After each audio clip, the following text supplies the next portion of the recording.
dufite ibyiciro by'abapasiteri n'abahanuzi n'abavugabutumwa bari kwibisha Bibiliya. Abantu bafashe iby'Imana basa n'ababisize ku isoko, byabaye nk'urusimbi, birirwa bambura abantu abadiaspora amafaranga yabashizeho bamwe.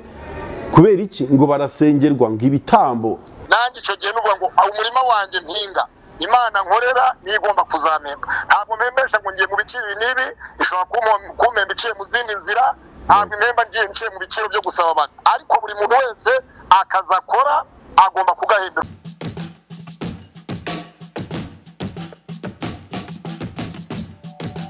Yes, reka nongere mbashimire kandi nizere ko mukomeje kugubwa neza.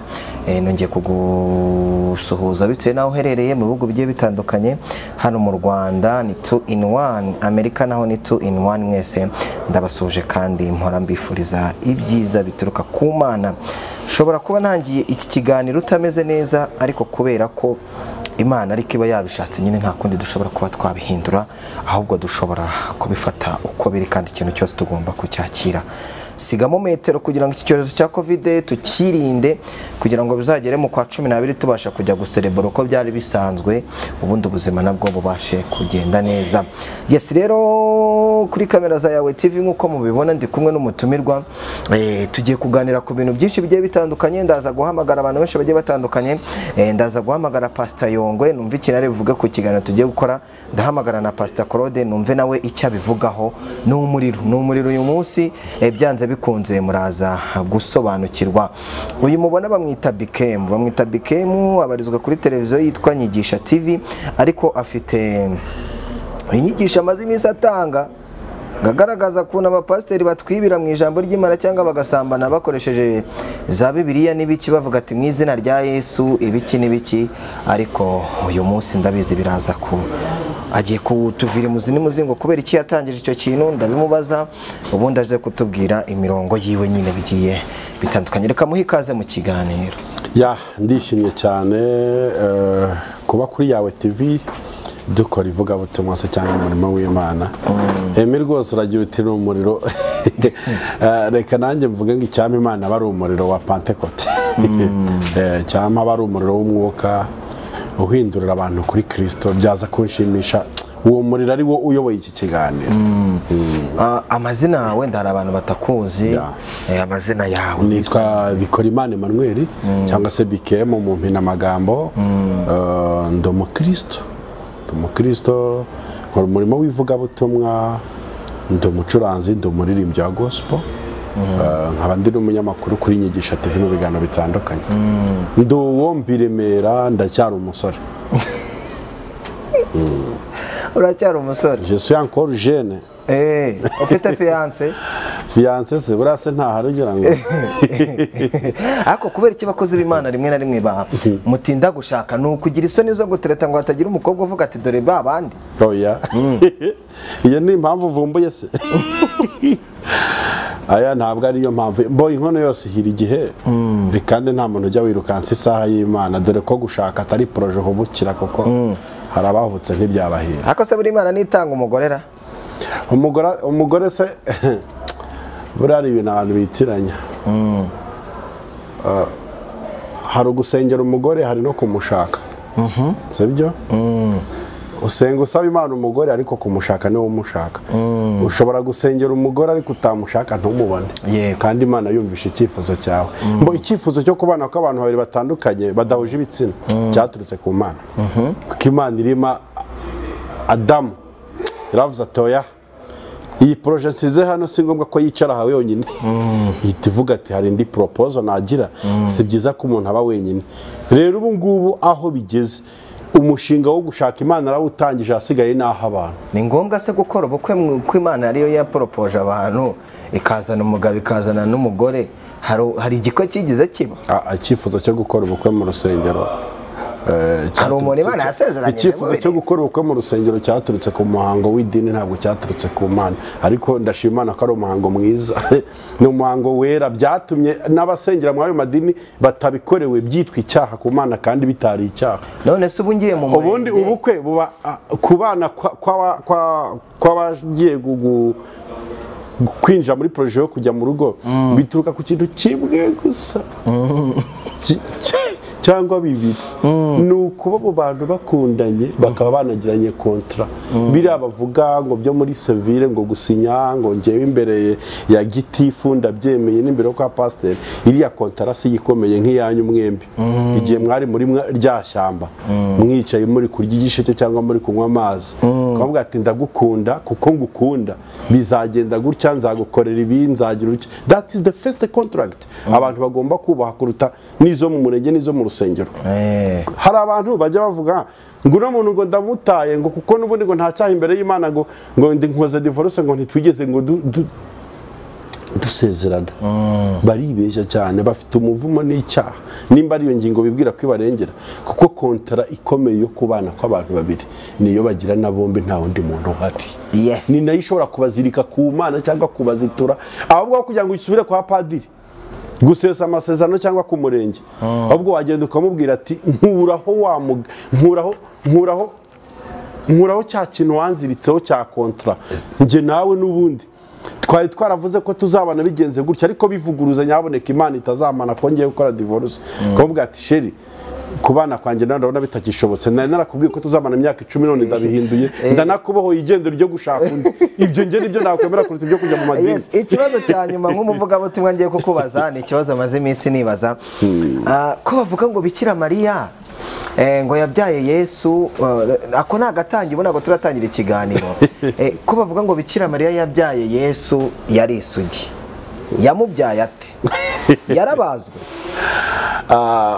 Hari umuririmbyi yaririmbye ngo hari ibyahishwe abanyabwenge bisobanurirwa abaswa. Ubundi ibintu by'uyu mugabo, ndavuga Yesu cyangwa Imana, iyo ubizanyemo logique nyinshi na za filozofi uhita wibura.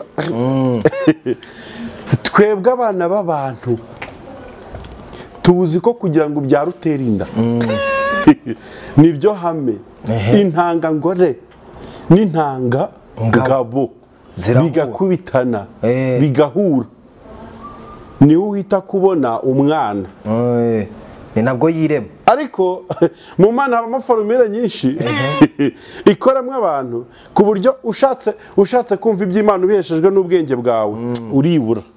None se n'ubu hari ushobora kukubaza ati ese Imana ibaho, wajya kugaragaza ko ibaho uvuga ko itabaho akagutsinda, kubera ko ari gukoresha ubwenge bwe undi ari gukoresha logique. Rero iby'Imana bikorwa mu ibanga ryayo, iryo banga ibikoramo n'ubwiru bwayo bwasobanuriwe bake, nibwo bwatumye ikorana bya byo kwamana. Ikibazo nakubajije, Bikira Mariya yabyaye ate? Yarabazwe?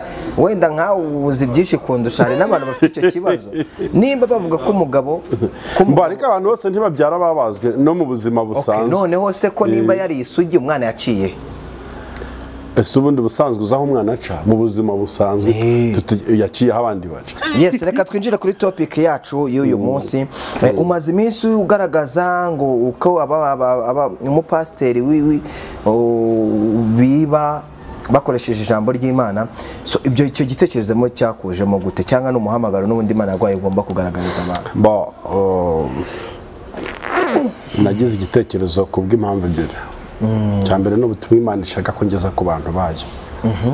Cya kabiri ni ishyaka ry'umurimo w'Imana. Maze nk'imyaka igera muri 20 mba mu rusengero. Yego. Nagira umugisha wo kuvukira mu rusengero cyangwa mu rugo rw'abasenga, papa ni pasiteri. Ariko mu gusenga kwanjye uko nagiye ngenda ndushaho gukura mu mwuka, niko nagiye ngenda ndushaho kubona ibintu byinshi bitandukanye mu nzu y'Imana bigenda neza n'ibitagenda neza. Uyu munsi nubwo ngaragaye ku TV mvuga ibitagenda neza, ntabwo ari ugusiba imirimo myiza y'abakozi b'Imana cyangwa ko hari n'ibindi bigenda neza.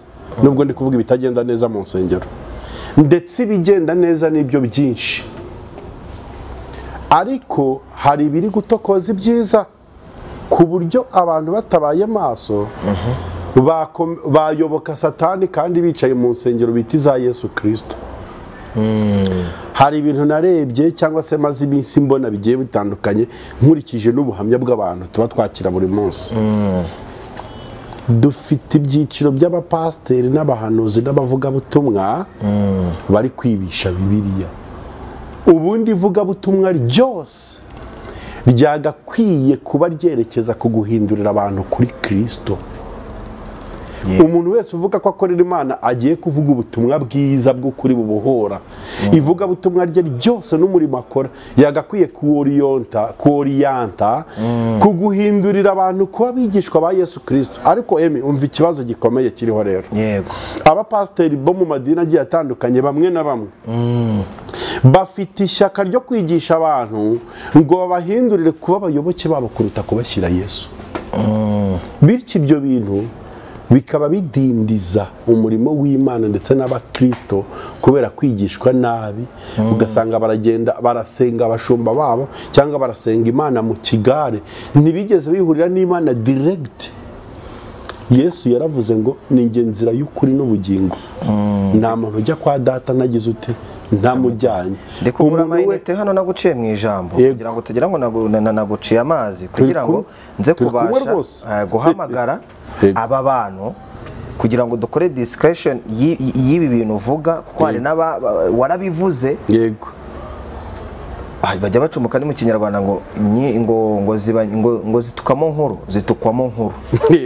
Ubwo za nkuru zimwe muri zo nimba ibyo wavuze wateye umujugujugu ugenda wihungabanya wizunguza bamwe muri bo bahita bavuga wenda nabivuga gutyo bakavuga ngo ngo byagenze gutyo. Yego.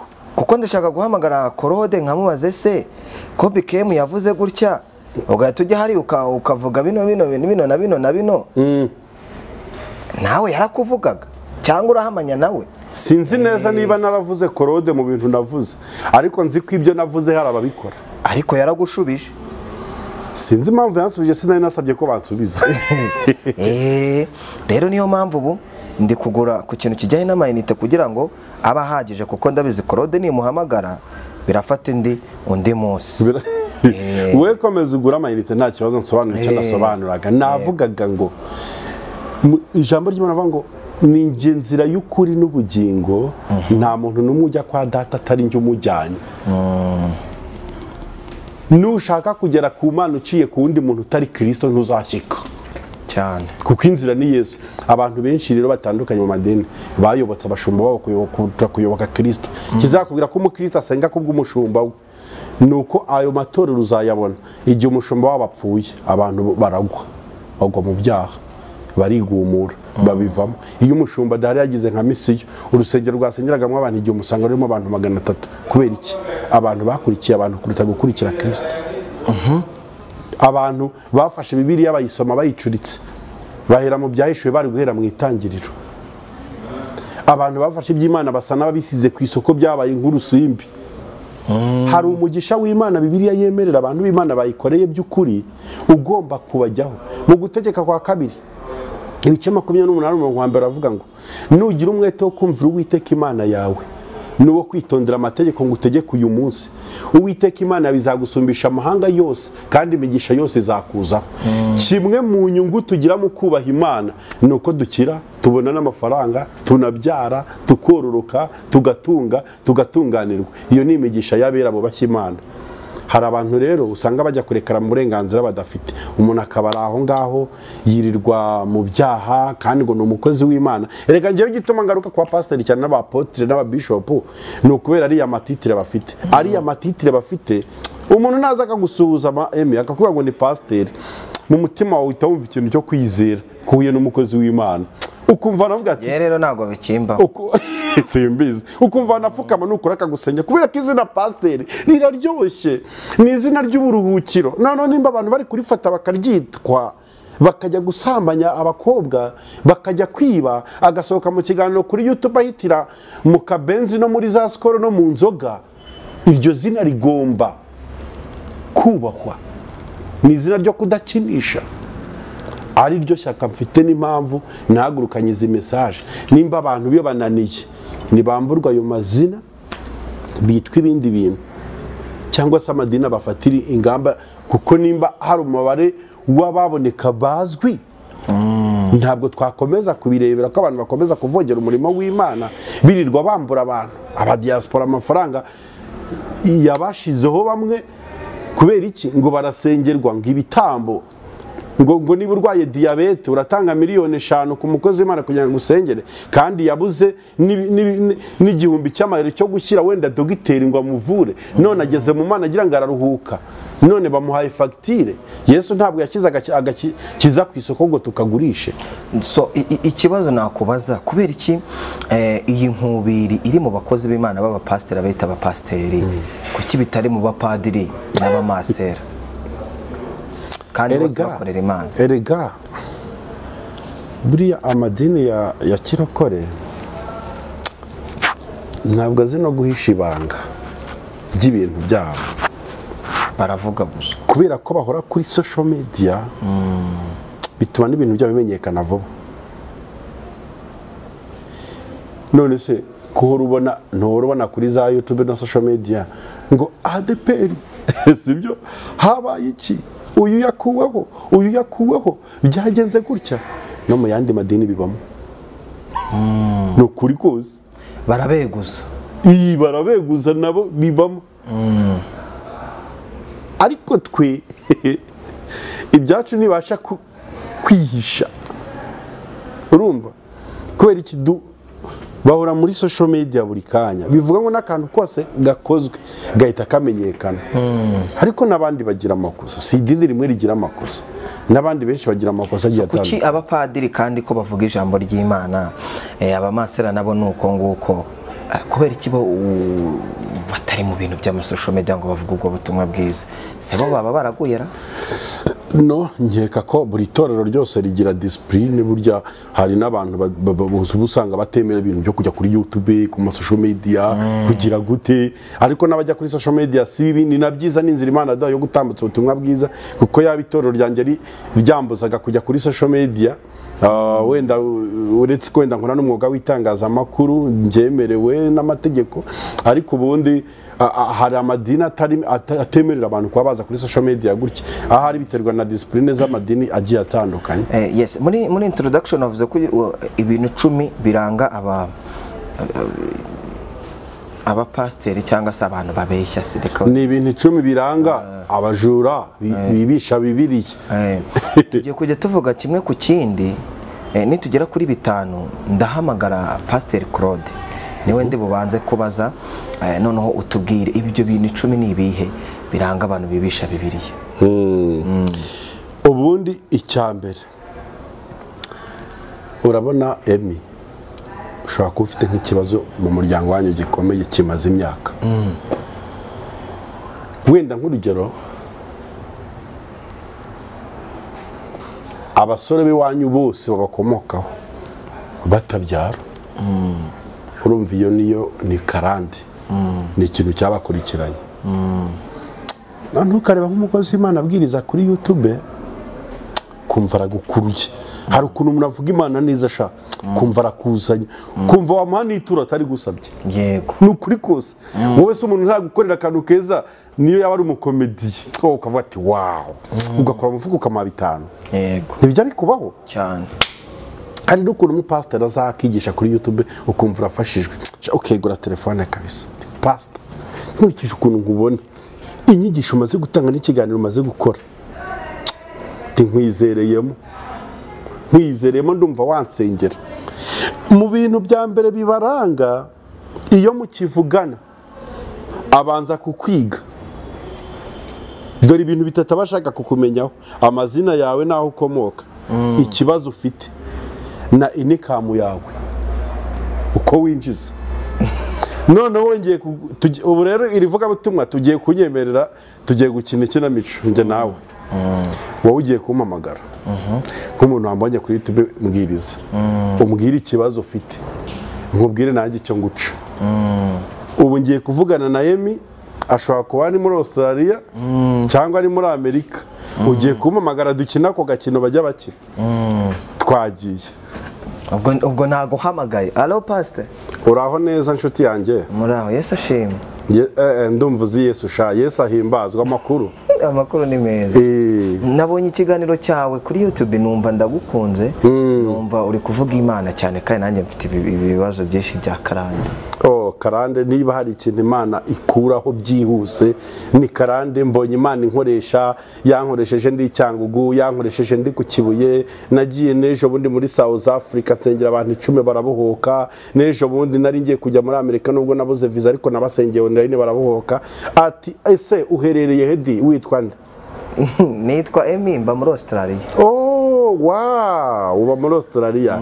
Cyo gihugu kiba mu Imana cyane rwose kandi hari nabandi benshi bo muri Australia njya nsingira bagakira. None Emi, urifuza ko ngufasha gute? Pastor ntago nyibyara. Utabyara. Ariko uzi ko hari umuvandimwe nasengeye na utabyara. Uba muri Canada. Ati niba ari ibintu Imana inkoresha rero kubyara, gusengera abantu bakabyara. Ariko ese ubundi Emi usanzwe uri umukristo? Oya, njyayo rimwe na rimwe ku cyumweru iyo numva bindimo. None se ujya usobanukirwa ibintu bijyanye n'ibitambo? Oya. Se ko biza kungora kugusobanurira Emi. Igitambo ni ikintu utanga kubw'ikindi cyangwa se kugira ngo ubone ikindi kiremereye ukarekura, ariko n'ikindi kiremereye. Rero uko ndeba ikibazo cyawe cyo kutabyara, bagutanze ikuzimu, batanze miliyoni 4. Ati kugira ngo wikure iyo migozi wiziture, Temi urasabwa gutanga igitambo gikubye 2 nga miliyoni 8. Ese ubwo bushobozi urabufite? Ndabufite Pastor. Rero ureba ukuntu ubigira vuba, kuko iyi weekend niyo kubohora imigozi y'abashya abantu bo kutabyara, kugira ngo ngushyire mu icyo cyiciro uze kohereza igitambo cyawe kuri iyo nimero kugira ngo nkijyane nkimurike imbere y'Imana, n'icyemerwa ndagusengera kandi umwaka utanga iki gihe nkeka uzaba ukikiye so gukeka. Urakoze Pastor. Urabyizeye? Ese urumva witeguye kohereza amafaranga vuba ko nshaka kuvugana n'Imana nkibona iyo message yawe? Reka mbitekerezeho Pastor. Urakoze. Ko nabikora. Urakoze. Emi, ntureba ko uvuze ngo ubitekerezeho kubera ikiganiro ugiranye na Pastor Bikeb? Hari benshi babitekerezaho bagahita babikora. Hari n'abandi babitekerezaho bakabanza kurwana n'umutima ntibahite ko babikora. Yaba gukira karande kwacu no kubohoka kwacu bishingiye ku mafaranga twahaye Imana. Yego. Imiryango myinshi y'abakomeye ingo zabo zasenyutse barara barira, batabanye neza mu mahoro, baba barabiguze. Baba baraguze icyo kintu cy'agaciro babuze. Hari ingo ziparitse amavewiti zabuze urubyaro. Yego. Hari ingo abana babo biga muri Amerika ariko bafite ikintu cya quelque chose kiba inyuma cy'ubuzima bwababoshye cyo kutabyara n'ibindi bitandukanye. Yaba amafaranga ari yatuvuganira ku Mana bwa mbere, nta n'urupfu rw'abaruba twajya turugura. Yesu Kristo yazanywe no kuruhura abarushye n'abaremerewe, kuko aravuze ngo mwese nimuze munsange. Ageze ku kidendezi abona umurwayi wari umaze imyaka 38 arwaye, aramwegera aramubwira ngo urashaka gukira? Umurwayi ati simfite umuntu ngo njugunya muri iki kidendezi. Rimwe na rimwe karande zacu n'ibibazo tugira tugendana nabyo, hari igihe tuzikira biturutse ku cyifuzo cy'Imana. Ikindi, isi zarindishira ibibazo byose dufite bitarabonerwa ibisubizo. Yes. Tukiri kuri ako kantu, icyo nicyo cya mbere rero maze kukubwira, iyo mu kivugana banza kukwiga. Turi aho ngaho, reka mpamagare Pastor Claude tuvuge kuri ako kantu. Yes, Claude. Umukozi w'Imana. Uraho neza? Yes, ashimwe. Ahimbazwe. Ariko uraryamye? Nta mukozi w'Imana uryamye? Oya. Pastor, ni Emi kuri yawe TV muri kuvugana? Yes. Iminsi myinshi wana? Iminsi myinshi yawe.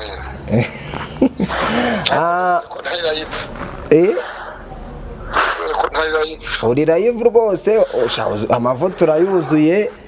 Uri live, turi mu kiganiro, ndi kumwe na Bikem. Uri kumwe? Ndi kumwe na Bikem. Bikem ninde? umwe uri kuvuga ku bintu bijyanye n'uburyo abakozi b'Imana ngo bibisha Bibiliya cyangwa se biba bakoresheje ijambo ry'Imana. So rero nifuze yuko wenda hari akantu we wabivugaho, nimba ari ikintu wabivugaho kugira ngo wenda n'abantu wenda banasobanukirwe, ese bumve ibintu Bikema ari kuvuga byaba ari byo. Nkawe nk'umukozi w'Imana urabivugaho iki ko ari kuvuga yuko abakozi b'Imana ntawe yatunze agatoki, ni bamwe mu bakozi b'Imana ko biba bakoresheje ijambo ry'Imana? Nka Pastor Claude urabivugaho iki? Ijambo ry'Imana se riba ko ijambo ry'Imana ahubwo ritanga ubuzima koko yawe TV? Ijambo ry'Imana ritanga ubuzima, ni mu mwemere niwe buye ryanzwe n'abubatsi, ku Mana ryaratoranyijwe, uwo ni Yesu Kristo. Zubaka itorero ku rutare n'amarembo y'ikuzimu ntazarishobora, uwo ni Yesu Kristo yabwiraga Petero muri Matayo 16:17. Hanyuma abo biba rero bakoresheje ijambo ry'Imana. Hello? Ndi kukumva rwose. Abo biba Bikema avuga yiba bakoresheje ijambo ry'Imana. Ntabwo giyewe mbazi cyakoza, kandi baca umugani ngo umukobwa umwe agatukisha bose. Reka ne kuvuga ngo ntabwo bahari, kuko rimwe na rimwe usanga ikibazo giyewe nenga Bikema ni kimwe, ni ukuticarana n'abapasitoro ngo bakore icyo bita deba, ikiganiro mpaka nk'umunyamakuru. Rero urumva kuba yigira ari yitwa umunyamakuru, akigira umuvugabutumwa, akigira pasitoro, akigira umusesenguzi, ni ukuvuga ngo asesengurane n'undi muntu n'umwe muri minisiteri yerekeranye n'ibyo bintu. Yego, ibyo rero nibyo bintu byiza numva byafasha. Buriya Bikema yaramutse ashatse umupasitoro bagakorana ubusesenguzi, nanjye ndabizi neza, harabitira umurimo w'Imana, hari n'abakora komedi mu by'umurimo w'Imana, biyita ababishopu, biyita abapasitoro, biyita abahanuzi, nanjye ndabizi. Rero icyo navuga ni kimwe, Bikema icyo yakosoraho ni ugukora ubusesenguzi, akabukorana n'umwe mu bapasitoro cyangwa mu bavugabutumwa ujyanye n'uwo murimo w'Imana. Kandi Bikema nanone ajya atanga intangamarara igaragara neza, kuko ntakavuge ngo abita kuko avuze abapasiteri ni benshi. Nase ni pasiteri wamubyaye, yize mu maturo ya pasitoro, yarezwe n'amashereka y'ituro. Urumva uri kuvugisha kuri rwose yose amashereka y'ituro, kuko umubyeyi yatangwe icyayi, yatangwe igikoma, ntabwo ashobora konsa umwana. Yego, atabonye isukari ntiyakosa umwana. Urwo rero Bikema yumve ko amashereka mama yamwonyeje yari ari mu isukari yo mu ituro rya ADEPR. So Pastor, ikibazo wenda cyanyuma tugana no ku musozo, ari kugaragaza wenda ngo amwe muri strategy abakozi b'Imana wenda cyane cyane abagaragara ku ma YouTube, cyangwa se bigatuma n'umuntu wenda nimba ari muri Australia, muri Amerika, nimba yakubonye kuri umukozi w'Imana akumva afashijwe n'ijambo, uhita utangira cyangwa se bamwe batangira kwiga wa muntu bari kuvugana, ukora iki? Ese uzi ibintu bijyanye n'icyo n'ikibazo ufite? Kubera iki ibyo bintu wowe urabivugaho iki? Nibyo cyane niba ari muri uwo murongo arimo, aho ndamushyigikiye. Niba ari muri uwo murongo ndamushyigikiye, kuko umuhanuzi ntabwo abaza ngo ukora iki. Urumva? Yego, umuhanuzi ubundi Bibiliya imwita abamenya, kuko mu rwa mbere rwa Samweli ibice 9 umurongo wa 8 avuga yuko kuri ubu witwa umuhanuzi kera yitwaga bamenye. Rero bamenya, amenya ibyatambutse, akamenya n'ibizaza. Niba nkubajije ngo ariko Emi ukora iki, kandi ati yewe Emi ndi umunyamakuru, icyo gihe tiyari namaze kwinjira mu bunyamakuru bwawe. Ndamutse maje Bike ukora iki, Bikema akambwira ndi umucuranzi wa gitari, ndi umunyamakuru, icyo gihe n'uvuga ngo ndabwira ngo Imana inyeretse ugira ikibazo muri gitari, mbonye gitari bayisige. So urumva rero ntabwo umuhanuzi umubwira reka dusabe n'abo bantu nabo, niba ari uwo murongo Bikema ahagazemo, aho ndamushyigikiye. Niba ahagaze mu murongo w'abantu babanza kumva icyo umuntu akora bakabona kumusaba ituro. Ikindi nanone gusaba ituro ugashyiraho igiciro. Imana ntabwo ari polisi, Imana si umusirikare. Amapingu Imana ishyira ku muntu ngo tanga ituro n'imwe, utaritanga amapingu aragufata cyangwa urafungwa. Niba ari uwo murongo BKM ahagazemo, njyewe azampamagare dukorane ubusesenguzi. Ari aho rwose nanjye ndamushyigikiye pe. Yari nzi yuko arwanya sadaka. Urumva Emi? Ari nzi yuko arwanya sadaka. None niba atarwanya sadaka akaba arwanya abayisaba bakoresheje imvugo zitarizo, aho nanjye ndamushyigikiye. None pasti ikibazo kimwe kuvuze ngo niba arwanya sadaka, hari uwibajije ikibazo ete se kuki yo muri kuvuga ijambo ry'Imana ari umubiri wenda y'abapasteri cyangwa abakozi b'Imana, kuki abapadiri n'abamasera kandi mwese muba mu murimo umwe, kuki iyo systeme bo batayikoresha kuvuga ijambo ry'Imana gutyo? Bibiliya iravuga neza mu Bakorinto ba mbere ibice, mu Bakorinto ba kabiri ibice 8 umurongo wa 9-8, Pawulo yaranditse aravuga ngo mbese ni byiza yuko tubabibamo iby'umwuka mwebwe nimutubiyemo iby'umubiri. Noneho rero Pawulo nanone arangera aravuga mu byakoze n'umwe ngo abavuga butumwa bagomba gutungwa n'ubutumwa bwiza bavuga. Bavuga ngo umukozi wese ku murimo akwiriye ibihembo. Niba wowe uri umunyamakuru kuri Yawe TV utegereje ko YouTube izaguhemba. BKM niba ari BKM ubwo ngubwo niba ari umunyamakuru wa Nyigisha TV ategereje ko Nyigisha TV YouTube izayihemba. Nanjye rero niba nahagurutse nkajyana costume muri dry cleaner, nkajya kugura umuti w'inkweto kugira ngo ngaragare kuri kamera ya Yawe TV cyangwa n'izindi kamera izo arizo zose, nanjye icyo gihe nuvuga ngo umurima wanjye mpinga, Imana nkorera nigomba kuzamemba. Ntabwo mpembesha ngo ngiye mu biciro nibi, ishobora kumemba iciye mu zindi nzira, ntabwo mpemba ngiye nciye mu biciro byo gusaba abantu. Ariko buri muntu wese akazakora agomba kugahemberwa. Umukozi wa leta ahemberwa ku mushahara w'akazi yakoze. Umukozi wa ONG ahemberwa muri ONG. Pasitoro ahembwa n'umurimo w'Imana yakoze. Apotre. Yes. Ikibazo nakubajije ngo kuki abapadiri n'abamansera bo batajya kuri YouTube wenda ngo bamamaze ijambo ry'Imana kandi twese tuzi ko twahamagariwe gukora umurimo umwe? Bararyamamaza rero buriya padiri arabihembwa, nuvuga ngo buriya buri muntu wese mu muhamagaro wiwe. Padiri aba mu nzu adakodesha ku mafaranga yiwe. Padiri ahembwa umushahara wa Kiliziya Gatolika. Padiri agenda mu modoka ya Gatolika. Padiri ibintu byose ni Gatolika, nuvuga ngo Kiliziya ni imwishyura ibintu byose. Masera aba mu kigo cy'ubumasera, uzuvuga ngo ikigo cy'abamasera cy'abihaye Imana, nuvuga ngo Kiliziya, nuvuga ngo urwo rwego akorera nirwo rumuhemba. Buriya kenshi uzanareba kenshi nk'abamasera hari n'igihe banakora ntibanahembwe, ahubwo imishahara ikajya ku bigo bakorera. Buri muntu wese uko yahamagawe, buri muntu wese mu muhamagaro wiwe. Hari uwahamagawe kuba umuhinzi, wari mu giturage rimwe arahinga ibishyimbo n'ibijumba, arahinga amashu, arahinga inyanya, ibiki byose. Uwahamagawe kuba umworozi, uwo nguwo arimo arorora mu Mutara, ni umutunzi w'inka mu Mutara cyangwa n'ahandi. Buri muntu wese rero aho yahamagariwe niho ahemberwa. None se kuvuze ngo padiri na mansera barahembwa, ibyo wenda BKM yari arimo avuga wenda komoza hano muravuze ati padiri arahembwa, masera arahembwa, aba mu mazu adakodesha. None kuri YouTube mwebwe hari ahantu byibura hari amafaranga muhembwa cyangwa se abakristo muba musengera hari ugiye abagena amaturo? Bibiri tuguye neza mu butumwa bwiza bwa Luka ibice 22 haravuga ngo abagore bafashaga Yesu umurimo w'Imana. Bibiri avuga ngo bazanaga ibyabo bagafasha Yesu umurimo. Nukuvuga ngo rero buri muntu wese Yesu yaravuze ngo mutange, musabe muzahabwa, mushake muzabona, mukomange muzakingurirwa.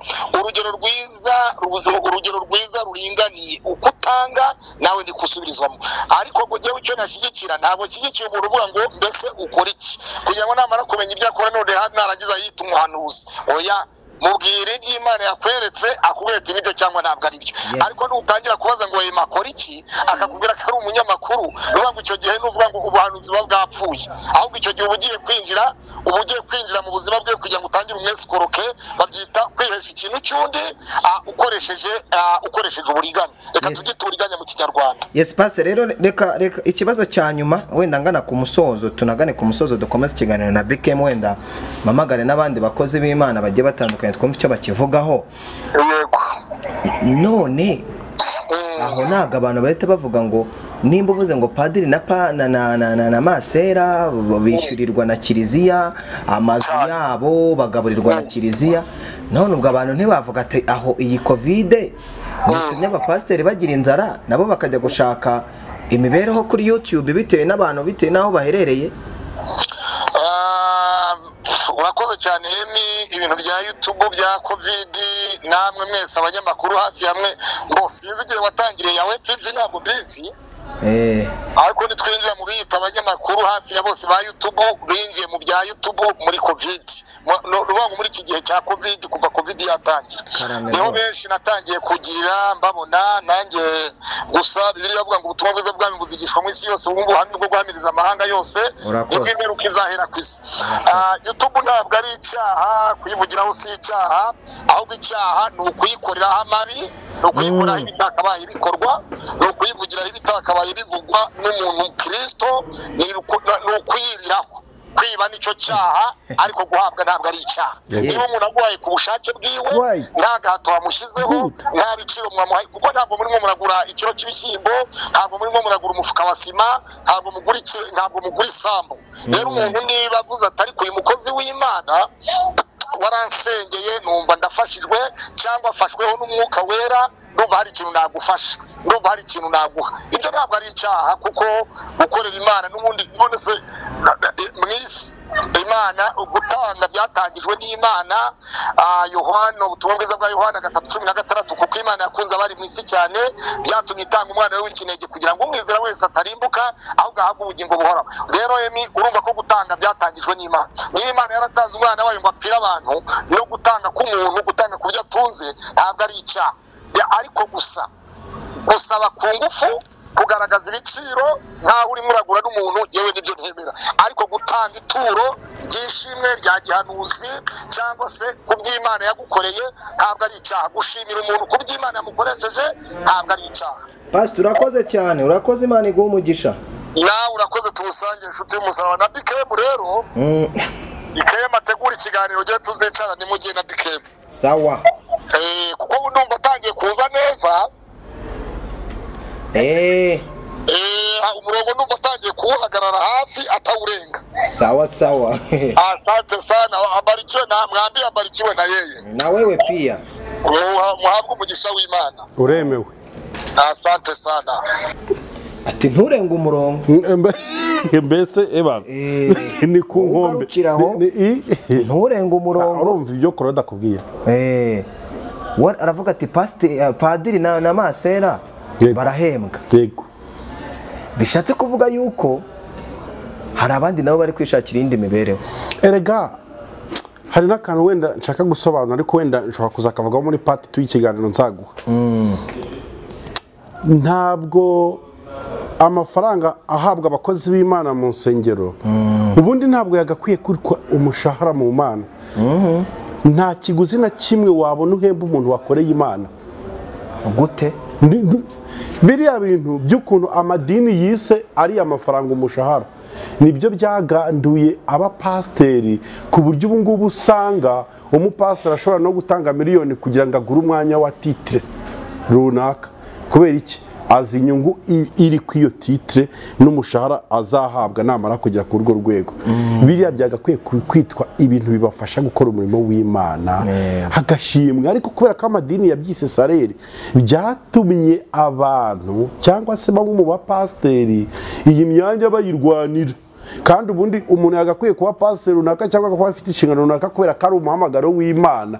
Bamwe babigiyemo amatorero agikennye kera batanabona n'ibihumbi 10 ku kwezi, bakabikora babikunze baka umuriro. Ariko kuko byajemo sareri, umurimo wangiritseho gatoya. Bika kugira ngo twite, reka tujye ku ka kabiri.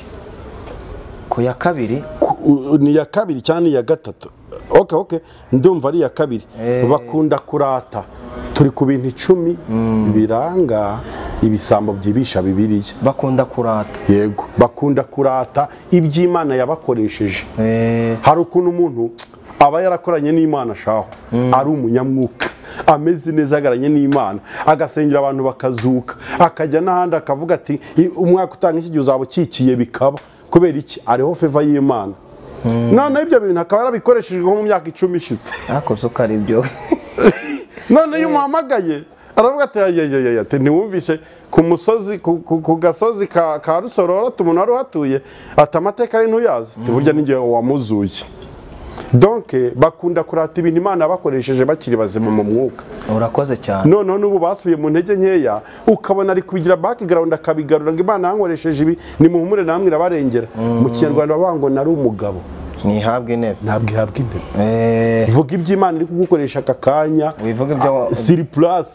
Wivuga ibyo yagukoresheje. Kuko Imana uko yari irejo n'uyu munsi ni kwiri ntabwo igihinduka. Ako nakantu ka kabiri. Tuvuga ka gatatu. Mbere yuko bagusengera ubanza kubahiriza kondisiyo baguhaye.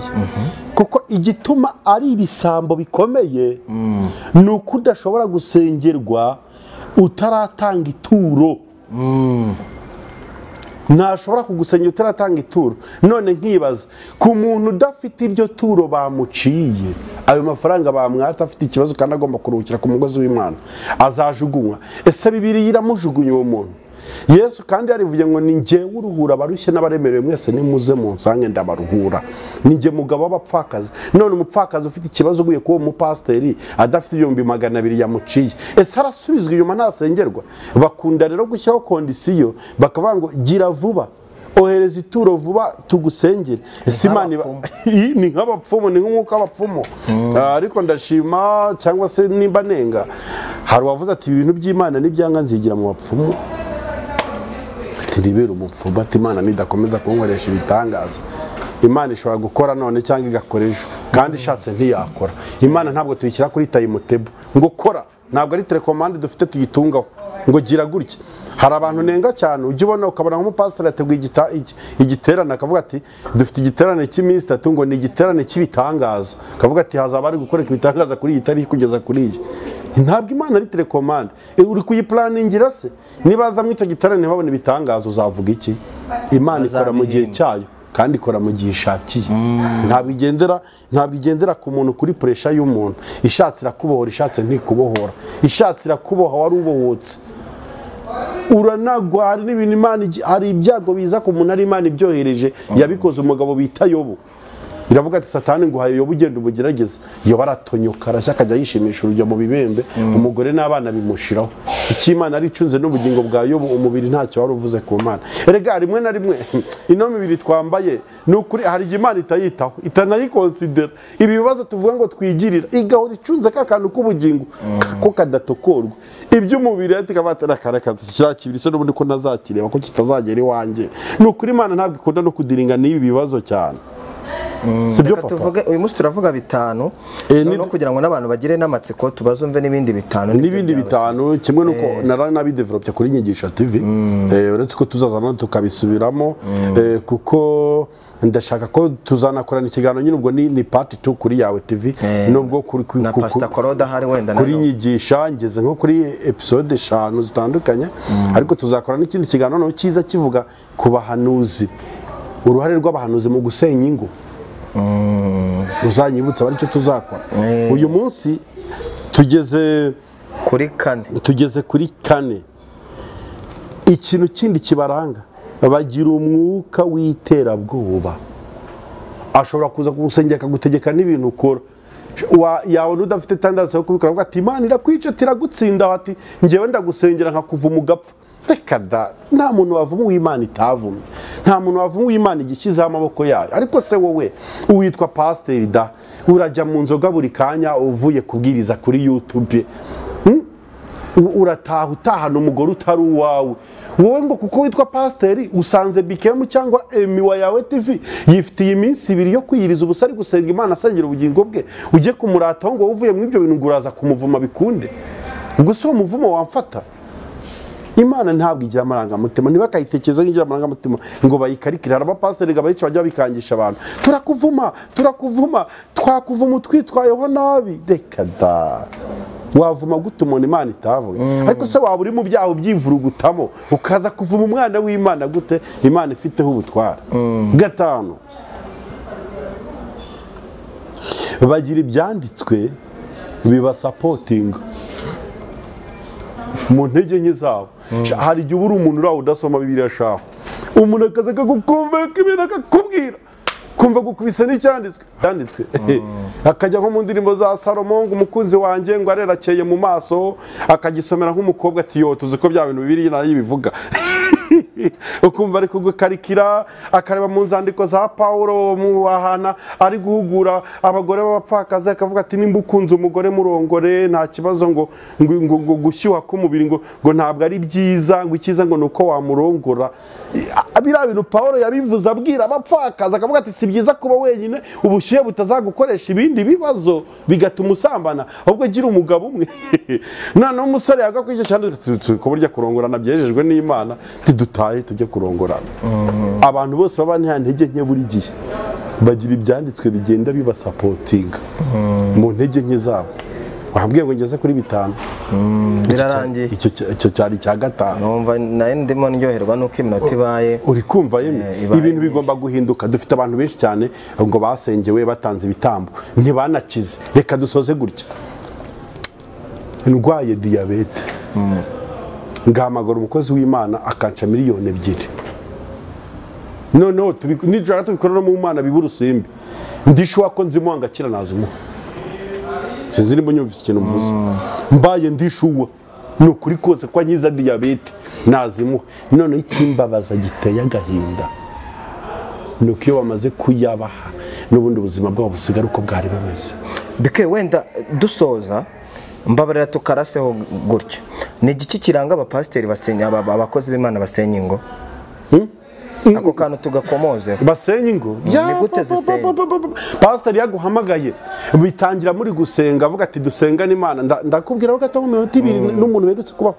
akakubwira ati dusenga n'Imana none bitangira muri gusenga uko arushaho kukumenya kuko icyambere na makuru ariye pasiteri akwikubitaho uri umupfakazi utagira umugabo ayo makuru wayamubwira akaba ayarayabitse kuwa 3 mugasengana kuwa 4 mugasengana kuri telefone kuwa 5 ati reka ndumva bidahagije ati Imana yacu kujya tuyegereze neza kaduhure uri kumva ni ukuvuga ngo ikizaba kubwira cyane ku gitsina gore nibo ndi kubwira mutangira musenga ariko uko murushaho kugenda mumenyana mu masengesho ukumva afite tendance yo kugutereta ikindi umupasiteri ukomeza kwa karandevu nyinshi cyane zo guhura nawe niba muhuye rimwe ryari rihagije ariko iyo akomeje kukwaka randevu nyinshi cyane ngo duhure dusenge none utekereza umupasiteri agwa randevu ngo mure musenge ntimuhuriye ku biro ahubwo muhuriye nko muri lodge icyo gihe ushobora guhita ugira ubwoba ati tubusa ahantu hari Imana ugahita ko wikanga kandi bijya kuba biba ku bantu benshi cyane ariko sinshaka kuvuga mu iki kiganiro kuko ni birebire hari umukobwa urutse kumpamagara ambwira ati njye narebye nimero z'umuntu kuri YouTube ari kubwiriza umupasiteri numva ndanyuzwe numva ndishimye atariko ndamuhamagara navuga ati ko nshaka gukizwa naguye mu byaha by'ubusambanye ati wambabari ukabohora ubuzima bwanjye ko wigishije neza ngafashwa pasiteri baravugana kuri telefone bukeye ati twahuye tugasengana Imana nkurambitseho ibiganza aho kumurambikaho ibiganza amurambikaho n'ibice byose by'umubiri bahurira muri lodge ngo bari gusengana nk'uwo mukristo icyo gikomera azagikira azongera gushaka mu maso y'Imana ubwo nta isava kuba pasiteri bose niko bose azaba generalize kandi abo mwagatukisha bose ngende guhangana n'umwe ukomeze gutukisha izina ry'Imana. Yes, reka Bekemo ngo shimire wakoze kubana natwe kandi ndizera ko ibintu biragenda bihumura abantu benshi byanze bikonze hari uwo byabayeho ni na benshi binabaho kandi Bibiliya avuga ngo ukuri ni mukumenya kuzaba batura turashaka ko ukuri kuri kuvugwa kugomba kubatura cyane ku ba diaspora b'inshuti zacu nibo bifatiye kubera ko usanga kenshi n'akazi bahoramo kandi hari igihe bazandakaza nze mw'ibi biganiro nzanye n'amaliste n'amaliste n'urutonde mvuga ati umuntu uri hano uherereye muri Canada witwa gutya yandikiwe n'uyu mupasiteri dore fagitire amafaranga yamuciye uko yayamwoherereje icyo baguze kwamukiza sida none nubigiye kumwicira mu nzu niba titonda hari igihe umuntu ashobora kuzabivuga bino bintu kuko turi mu murimo w'Imana n'igihugu ntabwo cyashyigikira bino bintu none se ubwo nimba bazi ntubavuga urumva utari gushyigikira ubujura n'ubwambuzi wowe se urishobora ko mbazi kandi ubivuze yose reka ariko mbo barahari n'ukuri kose kuba bahari barahari kuko haba hari n'abatangabuhamya umuntu yakiriye ariko bafite n'ibimenyetso bifatika. Yes, bike wakoze kubana natwe kandi ndizera ko ibintu bimeze neza. Ubutani tugutumira uzaza kandi ko bizagenda neza. No muri comment babyandikemo ndetse baze no kuri Inyigisha TV bakanda subscribe bagushyigikire kugira ngo nawe bashe gutera imbere. Nitwa Emi yawe 2020. I love you so much kuba mukurikirana. Tarasoza gato ya hari abantu wenda bajya bampa comment kuko nasabye abantu bakorewe ubwo bwambuzi n'ubwo bujura ko bakomeza kugenda bangaragariza ibimenyetso kugira ngo dukomeze tubwire abantu ibintu bifatika kuko hari ibimenyetso tubitse. Rero wanyenera ashobora kumbona juste kuri Nyigisha TV hariho nkorera bino biganiro ariko ashobora no kumona kuri telefone ya 078 264 96669 ni nimero nshobora kwitaba ariko iba no kuri WhatsApp. Badukubita ibimenyetso uraza no kuyipininga abantu bayibona. Ngiye mfite ubishaka anyandikire kuri Instagram yanjye nitwa Emi 2020 nkubita ibimenyetso cyangwa kuri nimero yacu isanzwe nkubita ibimenyetso nidukorana ikiganiro nge sindakabati nzabivuga. Oya byose uzabishyira hanze. Yes, mwakoze nshimire cameraman umfasha mu buzima bwa buri munsi yakoze Mr Blaze Matwidi. Ciao ciao.